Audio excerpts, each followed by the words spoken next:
estudio maravilloso de la carta a los romanos. El día de hoy seguimos con este estudio de la salutación que hace el apóstol Pablo a esta iglesia a través de su carta. Y el día de hoy vamos a ver cómo Pablo es siervo y apóstol del Señor Jesucristo. Y ya lo hemos mencionado en predicaciones anteriores, cómo el apóstol Pablo hace una salutación algo extraña en esta oportunidad, siendo una salutación muy larga, extensa, un saludo brutalmente largo, como lo hemos dicho. Además de todo, la carta en sí misma es una carta extensa, una forma tal vez absurda de escribir para el siglo I.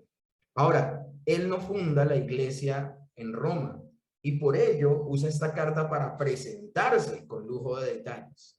Cada palabra que usa entonces en esta salutación de 7 versículos tiene un propósito en particular y por esa razón vamos a ir muy despacio.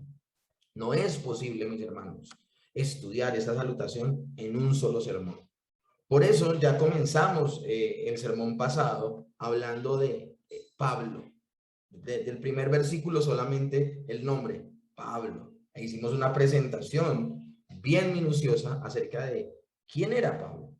Pero ahora vamos a estudiar una segunda parte de este primer versículo. No vamos a ver el versículo completo, pero el día de hoy vamos a ver Pablo, siervo de Jesucristo, llamado a ser apóstol. Eso van a ser los dos énfasis del día de hoy con el sermón. Siervo de Jesucristo, llamado a ser apóstol. Y bueno, Dios mediante, la próxima semana hablaremos de apartado para el evangelio de Dios. Lo tremendo del asunto, mis hermanos, es esta primera parte del día de hoy. Pablo, esclavo del Señor Jesucristo. Y mis hermanos, tengo que decir que hay personas que ven con escepticismo esta palabra. ¿Qué palabra? La de esclavo. Esclavos. Y hay personas que dicen, no, yo soy cristiano. Yo soy una persona que ha sido liberada por Cristo. ¿Esclavo? Nunca. Y mis hermanos, aún no es que nos ayude mucho la cultura pop del día de hoy, ¿no? Hay una película que a mí me encanta, que es la de Corazón Valiente, la historia de William Wallace. Y él precisamente animando a sus muchachos, a los que van a ir a la pelea contra Inglaterra, ellos que son escoceses, él les dice, podrán quitarnos la vida, pero jamás nos quitarán la libertad. Pero es que, mis hermanos, hay un concepto incorrecto de manera natural en la vida de nosotros como seres humanos acerca de ese término, libertad. Nosotros entendemos lo que significa la libertad en Cristo. Entendemos qué tan esclavos somos. Pues, mis hermanos, tenemos que hacer entonces una reflexión, porque todos somos esclavos. La pregunta es ¿de quién? Las personas pueden ser esclavas de su pecado o pueden ser esclavas del Señor Jesucristo. Ahora, partamos en principio, sin hablar de las consecuencias de la caída, del pecado y de la maldad. En principio hablemos, Adán y Eva, antes de caer, ¿eran independientes de Dios o ellos dependían de Dios? Y por esa dependencia a Dios no se puede hablar de una completa libertad. Es que hay un concepto incorrecto acerca de libertad. Se piensa, y las personas al día de hoy sobre todo piensan que el Señor nos salvó para liberarnos del pecado, pero aún para liberarnos de Él mismo. Y eso nunca va a suceder. Y acá es donde nosotros tenemos que hacer una distinción entre el creador y la criatura. Valga, mis hermanos, aclarar algo. ¿Por qué comienza así hablando el apóstol Pablo? Él habla, esta carta se la está escribiendo Pablo, y enseguida ni siquiera habla de sus títulos, apóstol del Señor Jesucristo, sino en principio dice siervo, esclavo del Señor Jesucristo. Y aquí también hay que hacer una aclaración, mis hermanos. La Reina Valera lastimosamente no hace una muy buena traducción de la palabra doulos. Doulos significa esclavo, no siervo. Y la forma en que se presenta el apóstol Pablo es esa. Él dice, antes de decir que es apóstol, dice que es siervo, que es esclavo del Señor Jesucristo. Y esto nos demuestra que el apóstol Pablo tiene una claridad de quién es con respecto a Dios. La pregunta del millón es, ¿todos tenemos esa claridad? La mayoría de creyentes tienen esa claridad que tenía el apóstol Pablo, y por esa razón es importante que nosotros hagamos una distinción entre el creador y la criatura. Ahora, los predicadores de moda no es que ayuden mucho, ¿no? Los predicadores de moda dicen que como somos hechos a imagen y semejanza de Dios, distorsionando ese concepto, ellos dicen que esa es la excusa para decir que somos iguales a Dios. Y hay algo que dista mucho entre ser semejantes a ser iguales a Dios. Partamos del hecho de que ni siquiera somos hijos naturales de Dios, sino que somos hijos por adopción. Solo por estar unidos a Cristo es que somos hijos de Dios. Mientras que el único hijo natural que Dios tiene, el Padre, es nuestro Señor Jesucristo. El Hijo, el Verbo, la segunda persona de la Trinidad, es hijo natural de Dios. ¿Y eso qué significa? Que es de la misma esencia. Es decir, el Hijo es tan Dios como el Padre.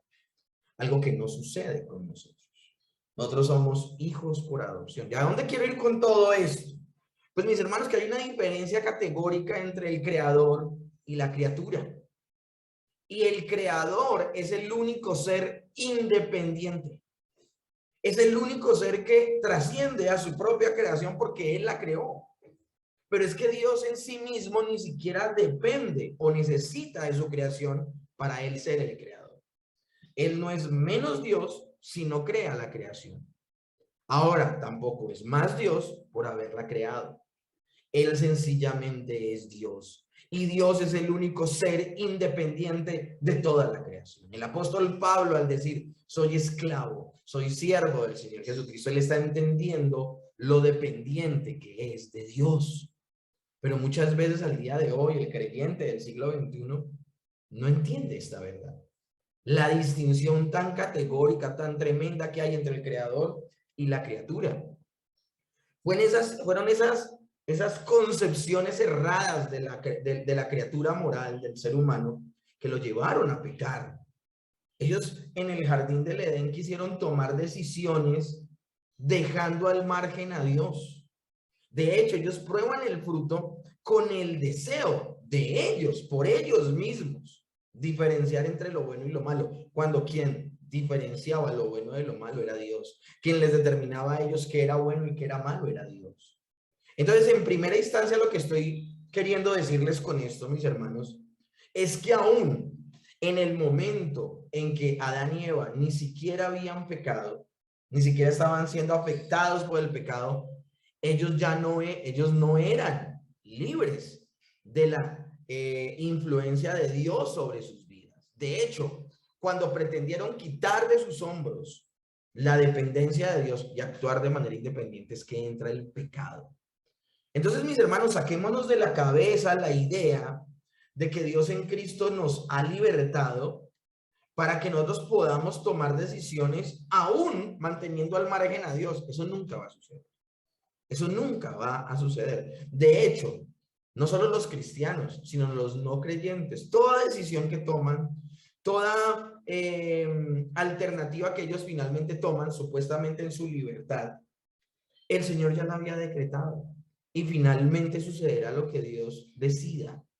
Nadie, ninguna parte de la creación, ni los animales, ni las montañas, ni el sol, ni la luna, ni mucho menos los seres morales, podrán actuar fuera del margen de Dios. Siempre estarán,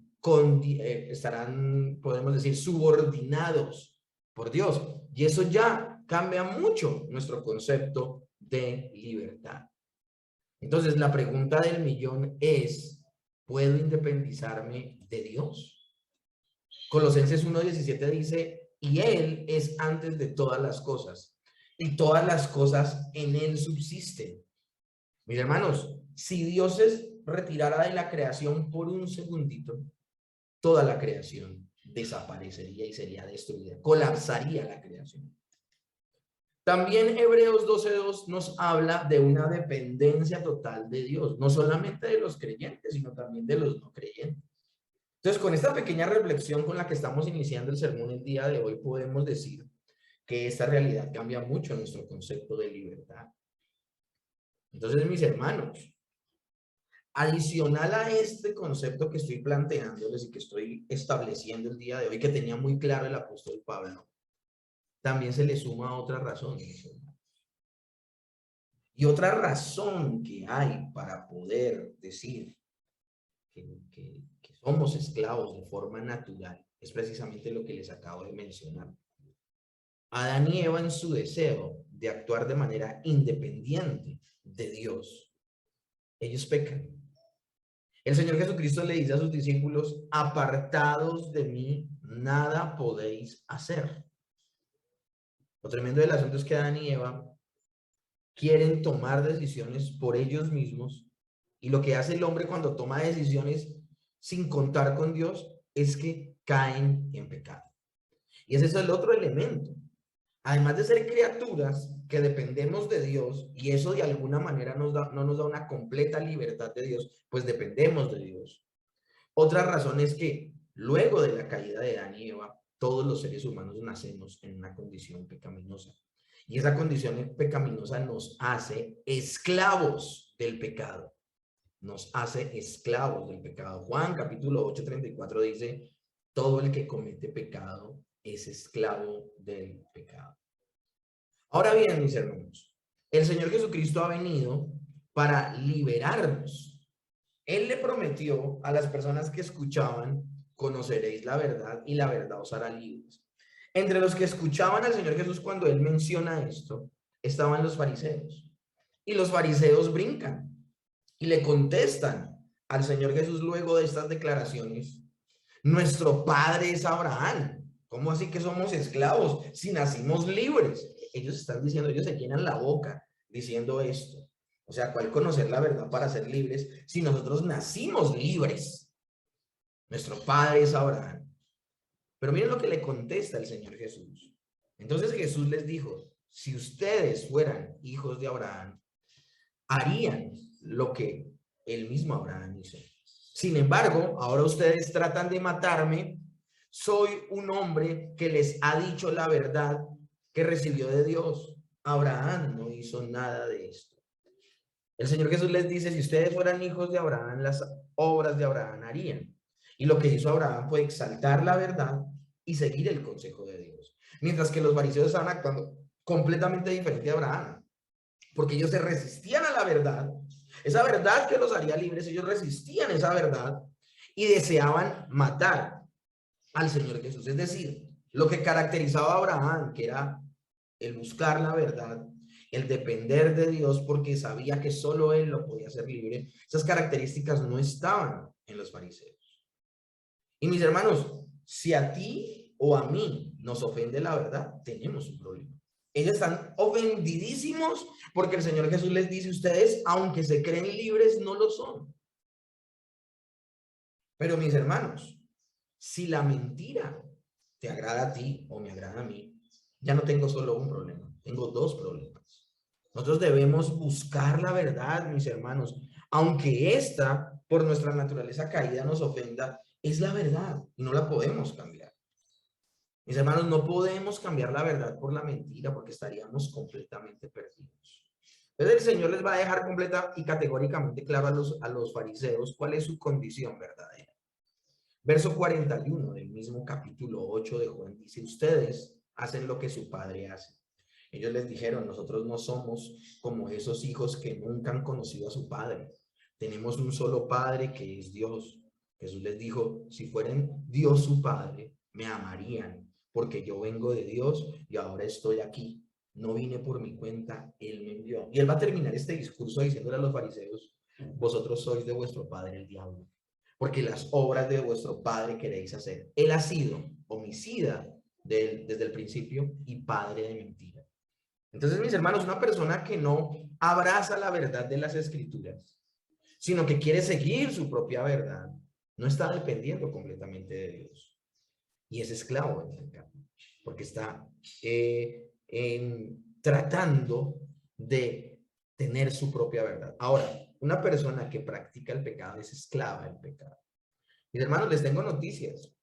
Una forma de comenzar correctamente el camino de la salvación es primeramente reconociendo que por naturaleza somos esclavos. Así toda la vida hayamos pensado que somos libres.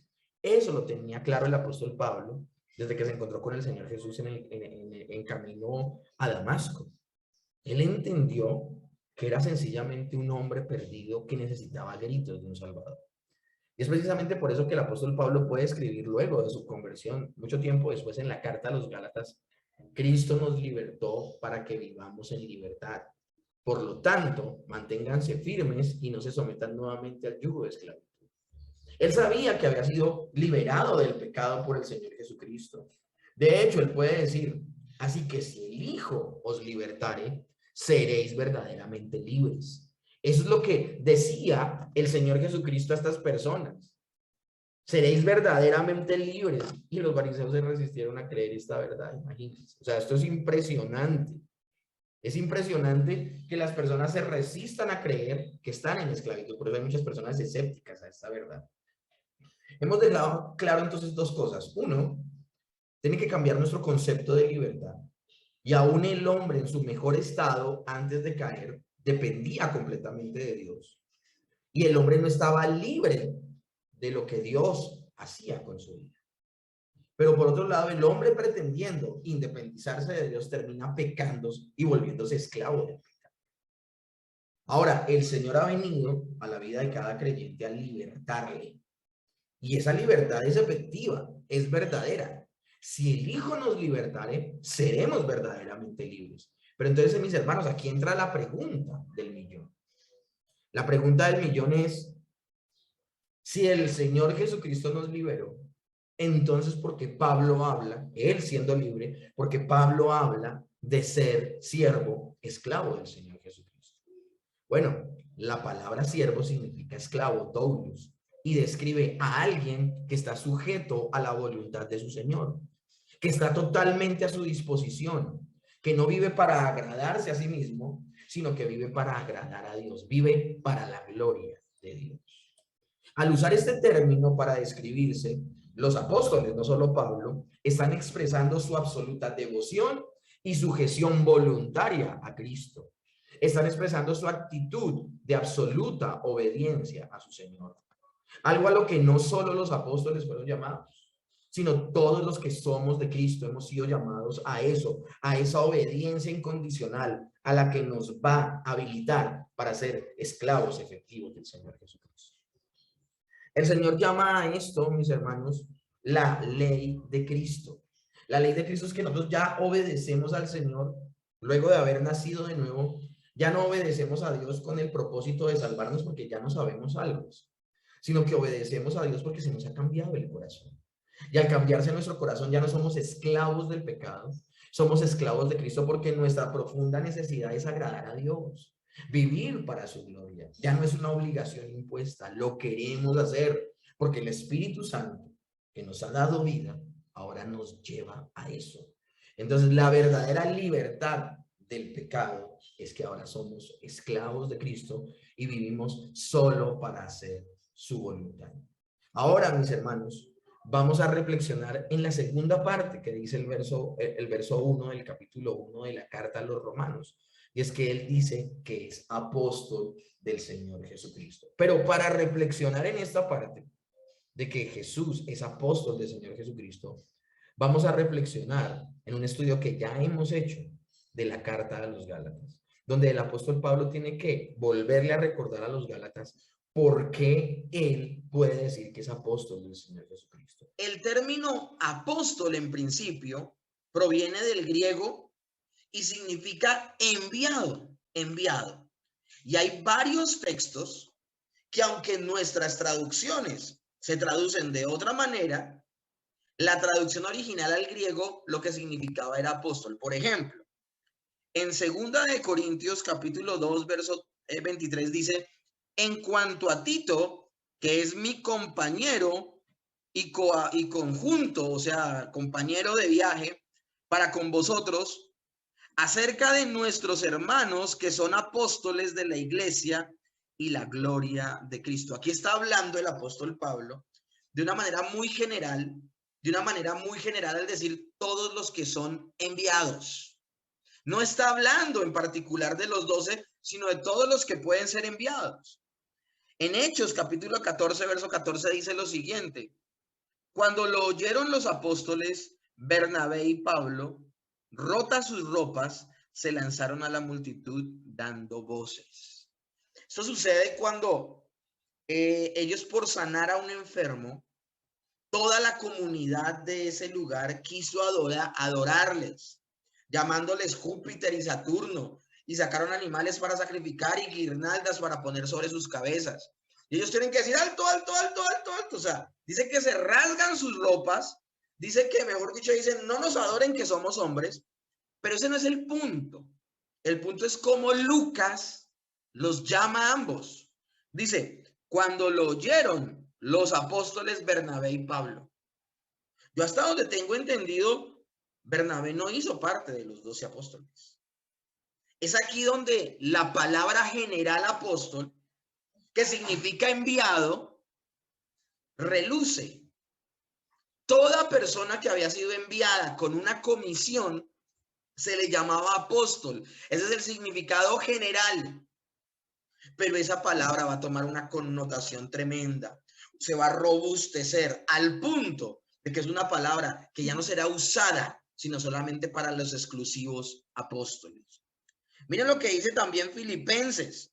Mas tuve por necesario enviaros a Epafrodito, mi hermano y colaborador y compañero de milicia, vuestro mensajero y ministrador de mis necesidades. El griego original dice vuestro enviado, vuestro apóstol y ministrador de mis necesidades. Porque era una palabra que se usaba en términos generales. Y miren lo que dice Hebreos 3:1, hablando de nuestro Señor Jesucristo. Dice, por tanto, hermanos santos, participantes de la vocación celestial, considerad al apóstol y sumo sacerdote de nuestra profesión, Cristo Jesús. La Escritura llama al Señor Jesucristo apóstol. Y lo llama, ¿por qué apóstol? Porque era una palabra general que se le atribuía a todo el que había sido enviado. En este caso, en el caso de estos 4 textos, enviados a hacer la obra de Dios. Se llamaba apóstol. Pero nosotros debemos hacer una categórica diferencia entre esa palabra y la palabra de los 12 apóstoles a las que se le denomina apóstol. Los judaizantes están diciendo, esa clase de servidor es Pablo. Pablo es un enviado más. Pablo es como Epafrodito. Pablo es como Tito. Pablo es como Bernabé. Pablo es como cualquier otro que ha sido enviado para hacer ciertas labores al interior de la iglesia, pero no tiene un trabajo representativo como los 12 apóstoles y por eso lo menospreciamos. Entonces aquí tenemos que nosotros dejar claro que cuando el apóstol Pablo se presenta como se presenta, él está recurriendo a esta presentación no por orgullo, no por arrogancia, sino porque era necesario que ellos entendieran.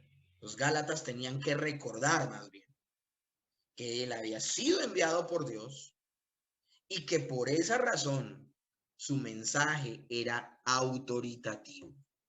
Pablo, apóstol no de hombres ni por hombres, sino por Jesucristo y por Dios el Padre, que lo resucitó entre los muertos.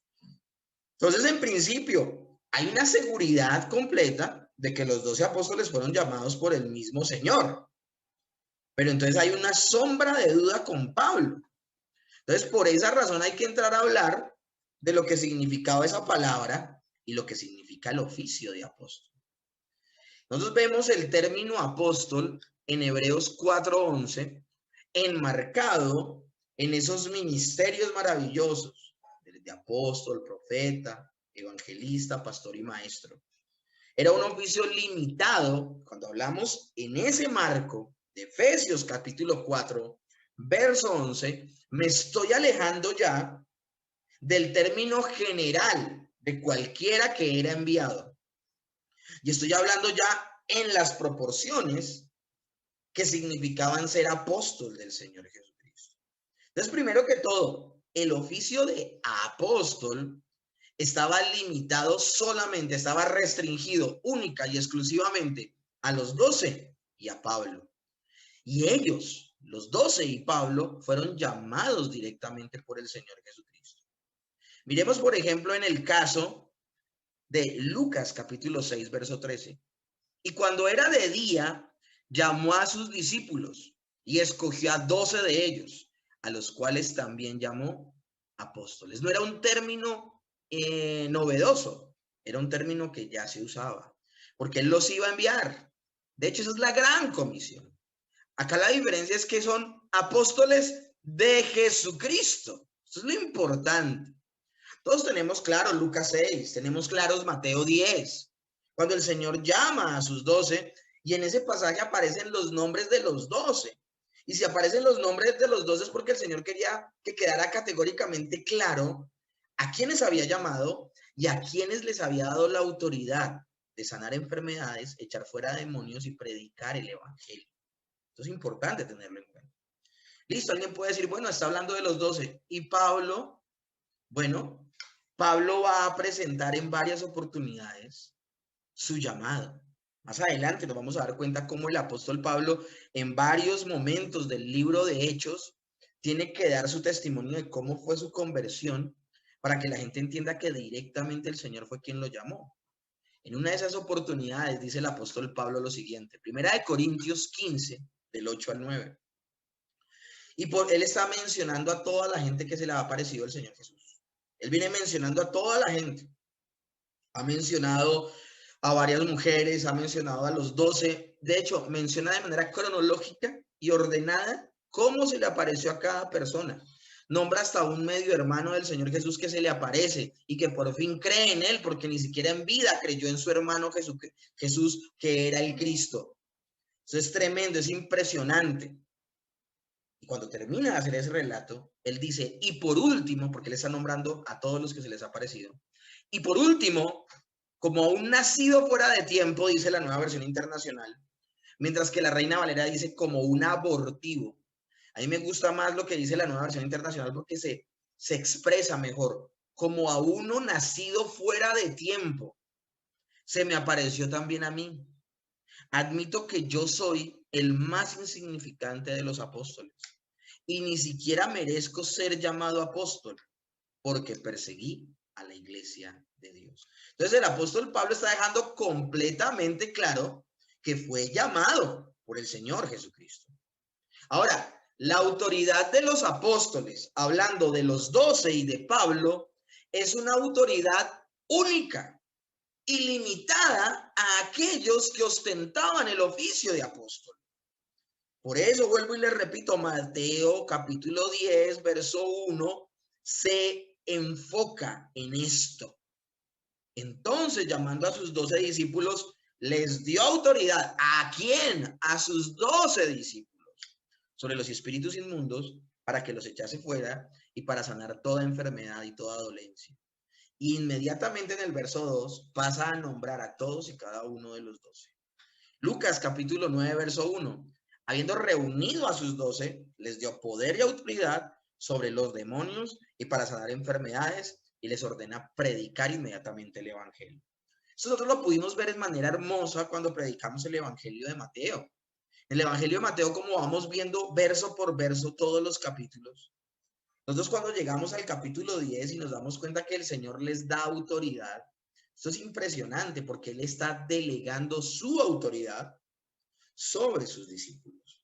No es que los discípulos tengan poder en sí mismos, sino que se les ha delegado una autoridad. No es que de ellos salga una energía, no es que de ellos salga una unción que le han dado un nombre tan terrible, le han dado una interpretación tan terrible al término unción.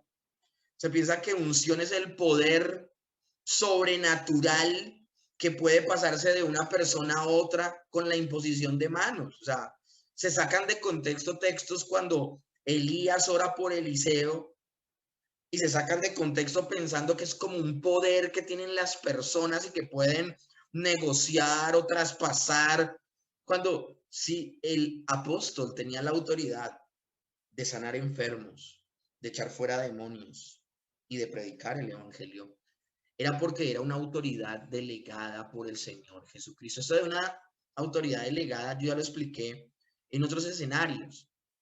Más o menos para que ustedes entiendan, una autoridad delegada es un oficial de tránsito vestido completamente con el uniforme de esa entidad. Tiene su placa, tiene su pito, tiene toda su indumentaria. Pero toda esa indumentaria refleja que él tiene una autoridad delegada por el Ministerio del Transporte. Y resulta que viene una tractomula que en poder, en fuerza, se lo lleva. Y este hombre solo con levantar la mano y decirle alto, ese monstruo mecánico se detiene y se sujeta al que está conduciendo a la persona que le dice alto. Yo pregunto, ¿esa persona hizo fuerza? Este oficial de tránsito, mejor dicho, tuvo que esforzarse, sacar su poder. No, es una autoridad delegada. Él sencillamente cree a la autoridad investida que se le ha dado por ser oficial de tránsito. Lo mismo sucedía con los apóstoles. Pero resulta que esa autoridad que el Señor Jesús se la delegó solo a los 12. Se la delegó solo a Pablo.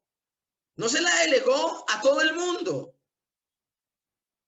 Entonces nosotros tenemos que tener mucho cuidado con esto. Pablo, al defender su apostolado, enfatizó que él realizaba las señales de un verdadero apóstol. Ahora, ¿cuáles son esas señales? Segunda de Corintios 12, del 11 al 12 dice, me he hecho un necio al gloriarme.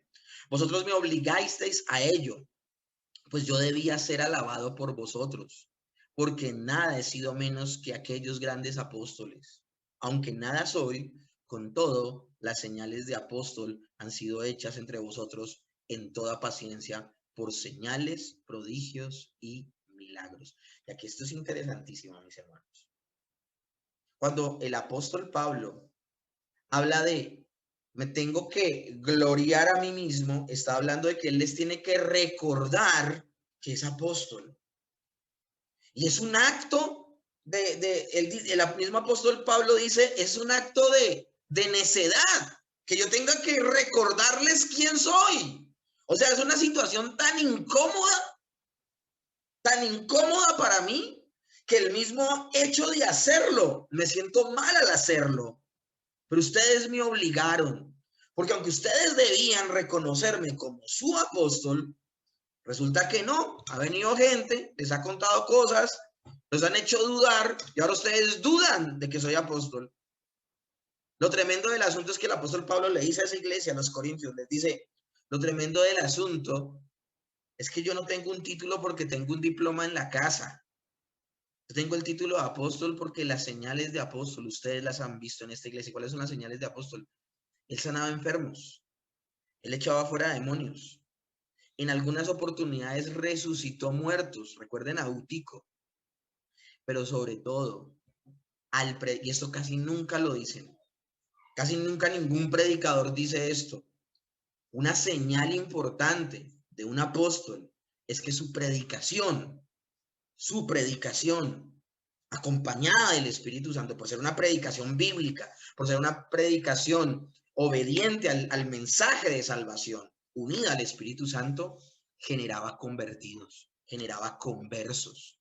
Una señal misma del apostolado eran las iglesias que se habían levantado. Ahora, con esto no estoy diciendo lo que dicen al día de hoy. Es que un apóstol es el que funda iglesias, el que abre iglesias.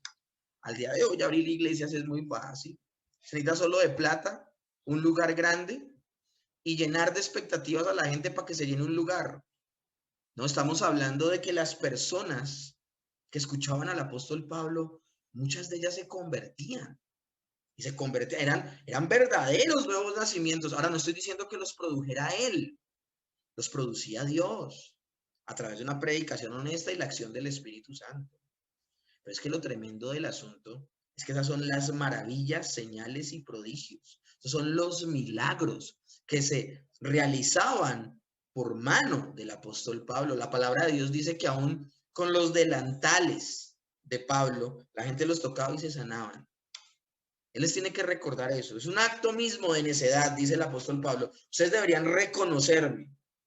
Ahora, lo terrible del asunto es que ni siquiera los que hablaban y ponían en tela de juicio el apostolado de Pablo tenían estas señales, tenían este comportamiento ministerial. O sea, la gente que criticaba a Pablo no tenían nada, o sea, eran sencillamente personas que querían cuestionar. Ahora, ya que hemos hablado de las señales, hablemos de los requisitos para ser apóstol. Hechos capítulo 1, 21 al 22, nos narra qué es lo que hablan los apóstoles para poder entender la voluntad de Dios y escoger, llamar más bien, al sucesor de Judas. Entonces miren lo que dicen, ellos la tienen clara. Ellos tenían claro cuáles eran los requisitos para ser llamado apóstol. Es necesario, pues, que dentro de estos hombres que han estado juntos con nosotros, les tengo noticias, el Señor Jesús no solo tuvo 12 apóstoles, el Señor Jesús tenía otros discípulos. Acuérdense que Él envió a 70 también de dos en dos a predicar el Evangelio. A ellos también los envió a sanar enfermos y a echar fuera demonios. Y alguien acá podría decir, mira que hay otras personas que no son apóstoles, que no pertenecen a los 12 y también fueron comisionadas por el Señor Jesús para echar fuera demonios, sanar enfermos y predicar el Evangelio. Caíste. Les tengo noticias, mis hermanos. Esos 70 que fueron enviados de dos en dos, sí, hicieron esa labor, pero solo pudieron sanar, echar fuera demonios en ese viaje misionero. Cuando volvieron, el don cesó. Mientras que el don que le fue dado a los 12 apóstoles fue un don que permaneció en ellos para siempre. Fue un don que permaneció en ellos para siempre. ¿Por qué? Porque ellos iban a tener la labor de escribir el Nuevo Testamento. Y se necesitaba que con el respaldo de esos dones y de esas maravillas y prodigios, la gente dijera, hombre, esta gente viene de Dios, tenemos que prestarle atención, tenemos que escucharles.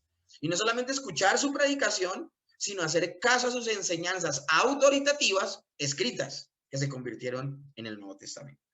Cerrando paréntesis, dejo claro que el Señor no solo tenía 12, tenía más discípulos. De hecho, en el aposento alto nos vamos a encontrar, esto sucede antes del aposento alto, y en el aposento alto hay 120 personas, es decir, los 12 y 108 personas más. Entre esas 108 personas más, entre hombres, varones, que llenaran estos requisitos, era que se iban a escoger al sucesor de Judas. ¿Cuáles son esos requisitos? Es necesario, pues, que de estos hombres que han estado junto con nosotros todo el tiempo, que el Señor Jesús entraba y salía entre nosotros, comenzando desde el bautismo de Juan hasta el día en que entre nosotros fue recibido arriba, uno sea hecho testigo con nosotros de su resurrección. O sea, era necesario para ser apóstol que ellos hubiesen estado durante todo el ministerio terrenal del Señor Jesús de 3 años. Se necesitaba que desde en que el Señor fue bautizado hasta que ascendió a los cielos, esas personas que habían tenido esa constancia, esa perseverancia, que habían estado allí aprendiendo, siendo discipulados, que el Señor los conoció, los vio, de entre ellos se escogiera la persona. Acuérdense que fueron 2 y la suerte cayó sobre uno de ellos y fue escogido. Acá tenemos entonces algunos requisitos, pero sigamos leyendo. Primera de Corintios 15 del 8 al 9. Alguien diría, bueno, entonces el apóstol Pablo queda completamente descartado. Él no vio al Señor Jesucristo en carne. Él tuvo una visión en el camino a Damasco. Obviamente se le está apareciendo el Señor Jesús, pero en una visión. ¿Eso de alguna manera cambiaría las cosas? Bueno, escuchemos. Primera de Corintios 15 del 8 al 9. Y por último, como a uno nacido fuera de tiempo, se me apareció también a mí. Admito que soy el más insignificante de los apóstoles y que ni siquiera merezco ser llamado apóstol porque perseguía la iglesia de Dios. Así como el Señor Jesús llamó a sus 12 apóstoles, dice Mateo 10, que él se fue a orar toda la noche. Y luego de haber orado toda la noche, llamó a sí mismo a los que quería que estuvieran con él. Así como el Señor Jesús llamó a esos 12, y luego posterior a eso en Hechos 1, escogió también a Matías, el Señor Jesús fue el que se apareció de manera voluntaria en la vida de Saulo de Tarso y lo llama al ministerio, lo llama como apóstol de los gentiles. Es lo que dice el verso 10. Pero por la gracia de Dios soy lo que soy. Y su gracia no ha sido en vano para conmigo. Antes he trabajado más que todos ellos, pero no yo, sino la gracia de Dios conmigo. Alguien podría decir, bueno, ¿y a mí cómo me consta que el apóstol Pablo trabajó más que los demás apóstoles? Bueno, mis hermanos, lo dice la Escritura. Y si pues tú vas a dudar de lo que dice la Escritura, pues eso deja mucho que decir. Pero miren, mis hermanos, de 27 libros que hay en el Nuevo Testamento, ¿cuántas cartas escribió el apóstol Pablo? ¿13, 15? Más de la mitad del Nuevo Testamento lo escribió el apóstol Pablo, con inspiración divina y revelación. Una cosa impresionante.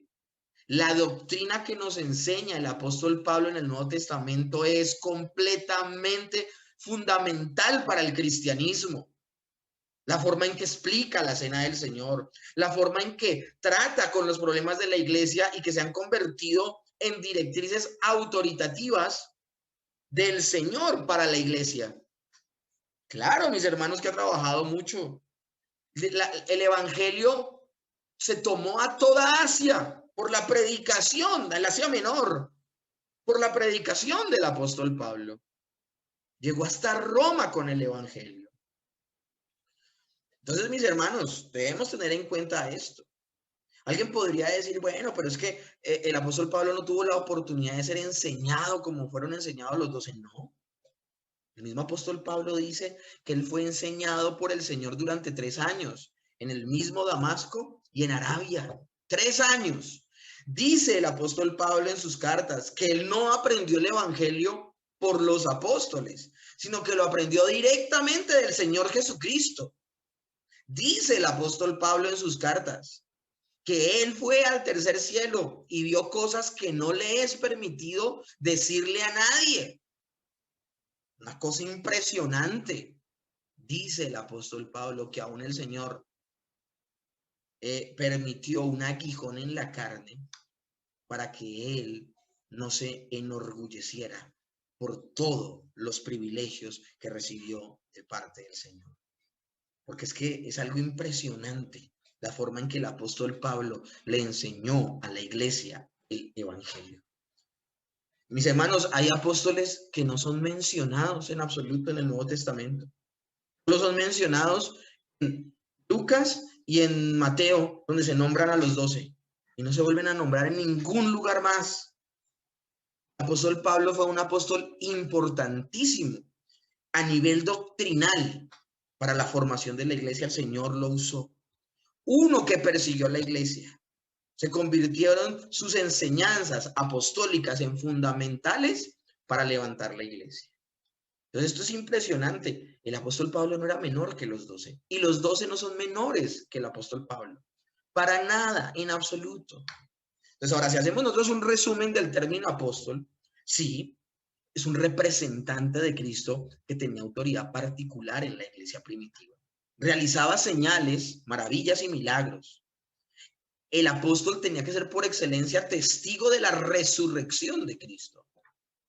Y era un don limitado a la formación de la iglesia. Eso donde lo dice Efesios 2:20. Habla de los apóstoles y profetas como el fundamento de una casa que es la iglesia.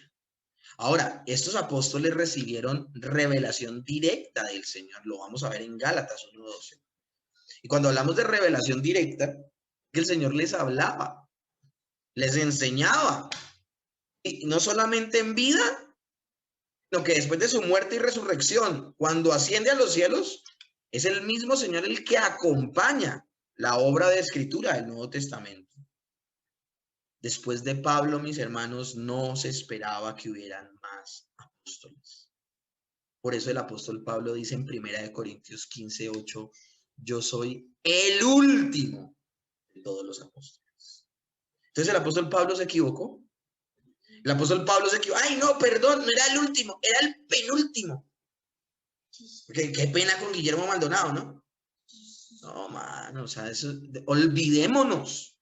Quien se acerque a la escritura, tiene que acercarse a la escritura. La Biblia es el único libro que no se escribe, que no se lee de forma crítica. O sea, tú no te acercas a la Biblia para criticarla, no.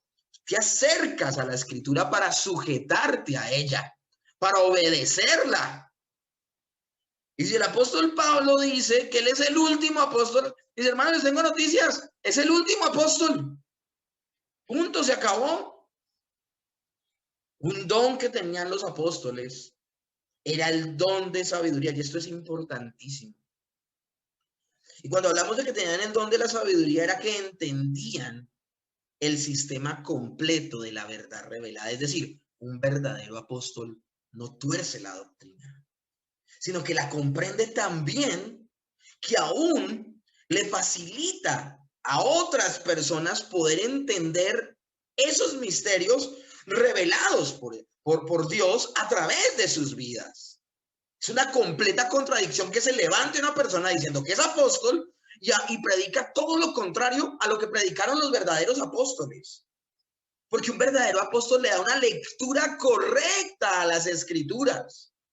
Y no solamente le da una lectura correcta a lo que ya ha sido escrito, sino que su interpretación es tan clara que sigue el Señor generando escritura a través de ellos que se convierte en la doctrina apostólica. Tema que hablamos ayer precisamente en el sermón. Es tremendo, mis hermanos, que el apóstol Pablo en varias oportunidades tiene que defender su apostolado. Acá yo quiero leerles de manera completa el texto que anteriormente les decía de cómo él relata a toda la gente que se le apareció el Señor resucitado. Desde el verso 5 al 10. Y que apareció a Cefas y después a los 12. Después apareció a más de 500 hermanos juntos, de los cuales muchos viven aún y otros ya están muertos. Después apareció a Jacobo, después a todos los apóstoles. Y el postrero de todos, como a un abortivo, me apareció a mí, porque yo soy el más pequeño de los apóstoles. Miren cómo dice, y el postrero de todos, como un abortivo. El postrero significa último. A mí, que soy el más pequeño de todos los apóstoles, que no soy digno de ser llamado apóstol, porque perseguí la iglesia de Dios. Pero por la gracia de Dios soy lo que soy, y su gracia no ha sido en vano para conmigo. Antes he trabajado más que todos ellos, pero no yo, sino la gracia de Dios que fue conmigo. El apóstol Pablo no solamente va a hablar en 1 Corintios 15 acerca de su llamado y cómo el Señor se le aparece. Él en Hechos 9 va a narrar cómo es su conversión. O bueno, más bien, Lucas va a narrar cómo es la conversión del apóstol Pablo. Luego en Hechos 22, Lucas va a narrar cómo Pablo cuenta su testimonio. Y luego nuevamente en el libro de Hechos va a narrar Lucas cómo luego nuevamente el apóstol Pablo narra su conversión. Son palabras tan categóricas que más adelante en la misma carta a los Gálatas, en el verso 8, capítulo 2, el mismo apóstol Pablo va a decir esto: pues el que actuó en Pedro para el apostolado de la circuncisión, actuó también en mí para con los gentiles. Lo que está diciendo, el que llamó a Pedro, que fue ¿quién? El Señor Jesucristo, acuérdense.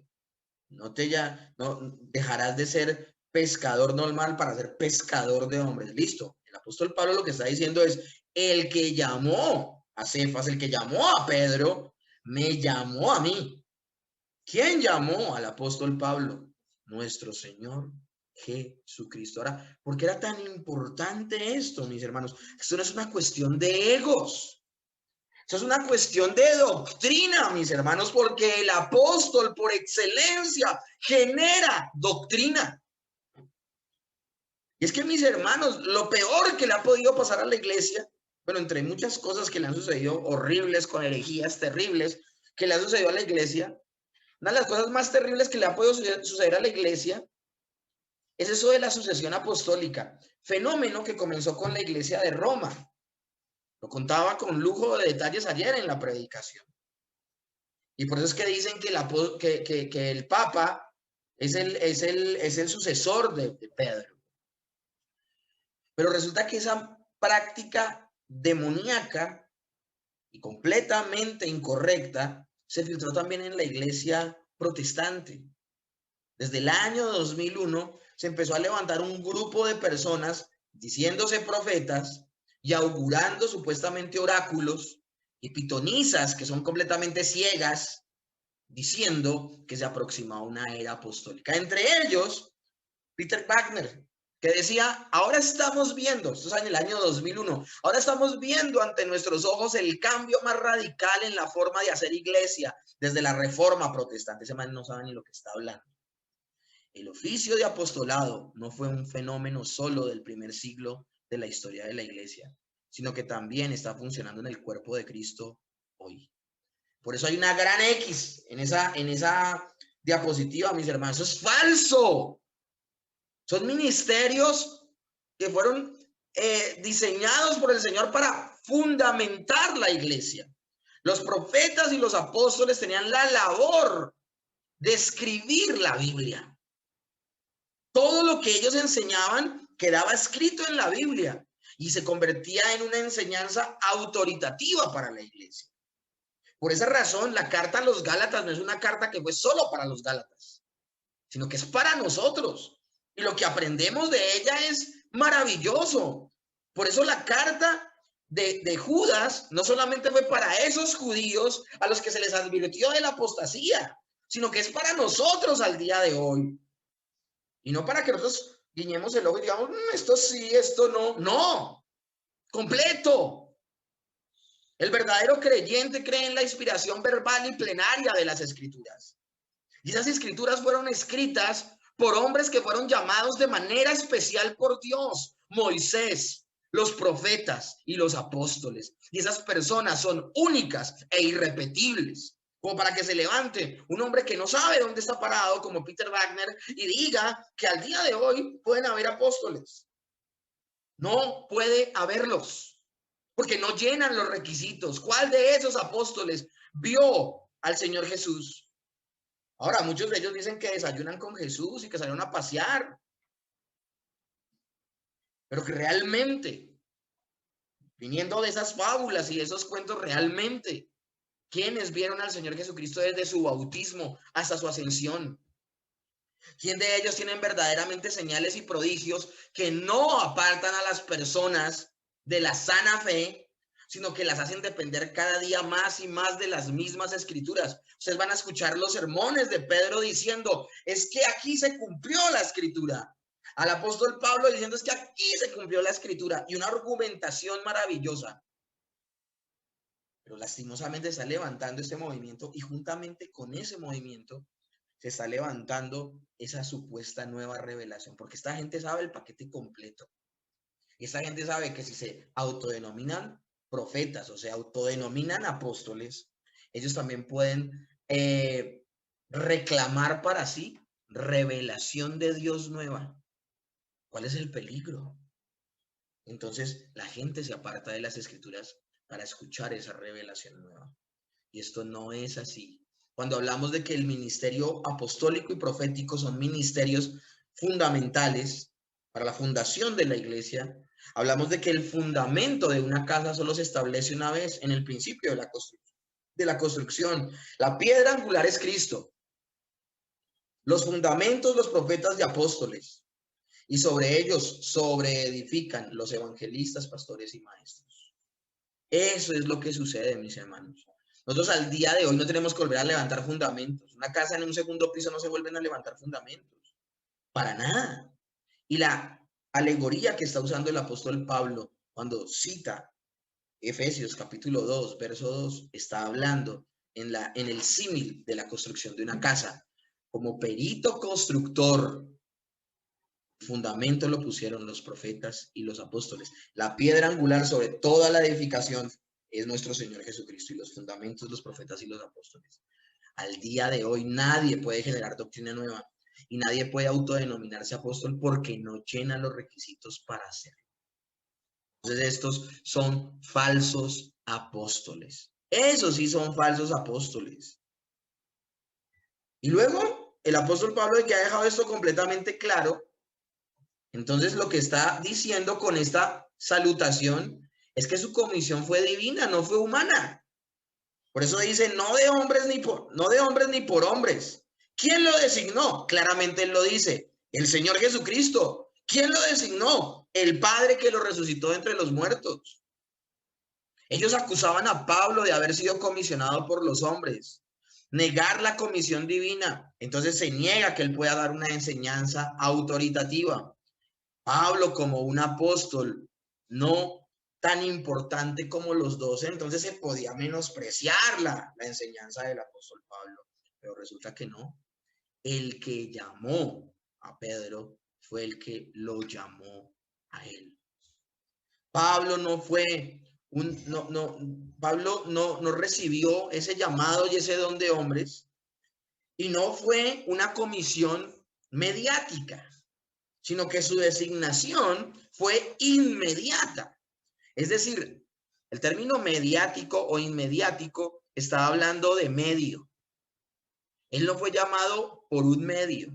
Él no fue llamado a través de una persona. No, Dios mismo lo llamó. Jesucristo mismo fue el que se le apareció en el camino a Damasco.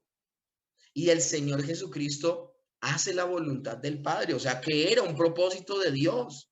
El apóstol Pablo fue designado por Dios y no por los hombres. Y finalmente en la carta, lo que hemos visto el día de hoy, haciendo un resumen ya para cerrar el día de hoy, mis hermanos, estamos hablando de que el apóstol Pablo, cuando dice Pablo apóstol, él está enfatizando en algo importante y es su labor, su autoridad, tiene autoridad apostólica. Cuando dice no de hombres ni para hombres, está hablando que su designación es divina, no humana. Y finalmente cuando dice que él está hablándole a los Gálatas con el apoyo de todos los hermanos de las demás iglesias, está hablando del reconocimiento que él tenía a nivel general de que era apóstol del Señor Jesucristo. Es que mis hermanos, ni siquiera los 12 apóstoles dudaron del apostolado del apóstol Pablo. Y ahora sí estos que están torciendo la doctrina y están sembrando un poco de gente. Todos los hermanos, cuando dice el texto, denota unanimidad, unidad, denota reconocimiento de su apostolado por parte de la iglesia en general. Cuando dice todos los hermanos que están conmigo, no se refiere a los que están mientras él escribe, sino a toda la iglesia que lo respalda. Y esto de toda la iglesia que lo respalda es importante, porque no solo van a respaldar su apostolado, sino que van a respaldar la reprimenda que está a punto de darles a los Gálatas.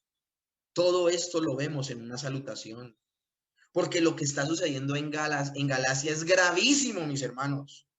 Se le está añadiendo al evangelio algo y está siendo pervertido.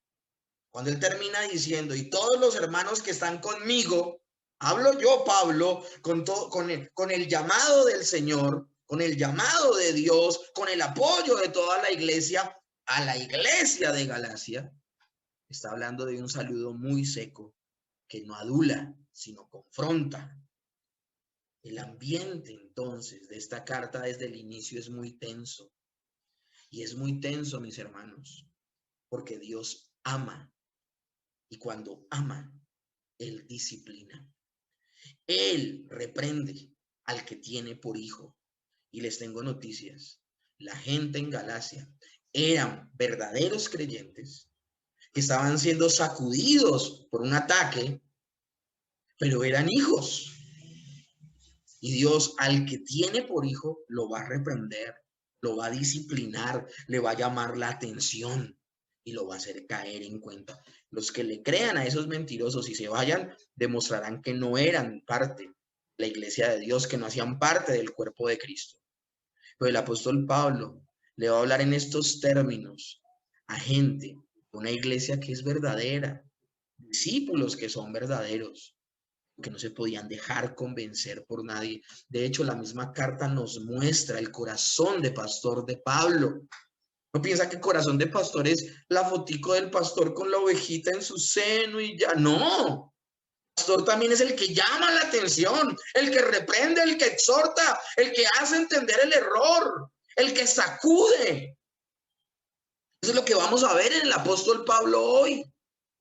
Durante toda la carta. Él no puede estar feliz. Él no va a ser hipócrita ni diplomático. Tenemos un asunto que hablar. Es gravísimo lo que está sucediendo y por eso él saluda de manera tan seca y tosca. Mis hermanos, fieles son las heridas del que ama e inoportunos los besos del que aborrece. A veces uno piensa que los que verdaderamente lo aman a uno son los a los que todo le alcahuetean. No, la lectura es, el que verdaderamente te ama es el que te dice lo que está pasando bien o lo que está pasando mal. Entonces vamos a ver en esta salutación palabras firmes y fuertes que muestran la verdad. Dios es un Dios de orden. Nadie puede construir sobre otro fundamento que sea la enseñanza apostólica. De ahí el peligro de ministerios apostólicos actuales que son falsos. Vemos a Pablo con un celo por la sana doctrina. Pablo sabía el poder de una autoridad delegada. Él sabe que ha sido llamado por el Señor y defendió su apostolado no por ego, sino por razón de quien lo llamó. Quien dudara y pusiera en tela de juicio el llamado del apóstol Pablo, dudaba del mismo Dios. Y fiel a la palabra y como buen pastor, cuida a sus ovejas. No quería agradar a los hombres y por eso no usa de la diplomacia ni usa de las palabras que halagan, sino que frontalmente los está llamando la atención. De hecho, con ese saludo tan seco le está diciendo, aquí hay problemas y los vamos a solucionar y vamos a aclarar las cosas. Él no quería agradar a los hombres, sino a Dios, quien finalmente fue quien lo llamó. Una persona que ha sido llamada por hombres querrá agradar a los hombres. Una persona que ha sido llamada por Dios sabe que tiene que rendirle cuentas a Dios y agradará a Dios. Y finalmente, si hacemos una reflexión el día de hoy, las escrituras son suficientes de autoritativas para la vida del creyente. Los apóstoles nunca enseñaron una cosa hoy y luego otra mañana. Si hubo algo, fue consistencia y perseverancia en la doctrina. Por eso el apóstol Pablo va a venir y va a dejar claro que lo que les enseñó es la única forma de que podemos recibir la salvación. Es en la persona única y exclusiva del Señor Jesucristo, sin quitarle ni añadirle a esa verdad. Esta noche vamos a orar, mis hermanos, y que el Señor nos ayude aún a ver las escrituras, porque es que esa es una de las enseñanzas más importantes del día de hoy. ¿Cómo ves tú los escritos del apóstol Pablo? ¿Cómo ves tú los escritos del apóstol Pedro? ¿Cómo ves tú el Nuevo Testamento? ¿Cómo ves el Antiguo Testamento? O sea, ¿te tomas en serio la escritura? Esas personas escribieron, como dice el apóstol Pedro, la profecía nunca vino por voluntad de hombre ni de varón, sino que fueron inspirados por el Espíritu Santo. La palabra de Dios, la voluntad de Dios escrita. ¿Quieres oír con voz audible la voz de Dios? Lee en voz alta tu Biblia. Ahora, ¿cómo la ves? ¿Ves esa enseñanza como autoritativa? ¿Como tu norma máxima de fe y conducta? Mis hermanos, el mismo Señor Jesucristo decía, dedíquenle tiempo a estudiar la palabra de Dios, porque en ella encontrarás el camino a la salvación, que la Escritura apunta a Cristo.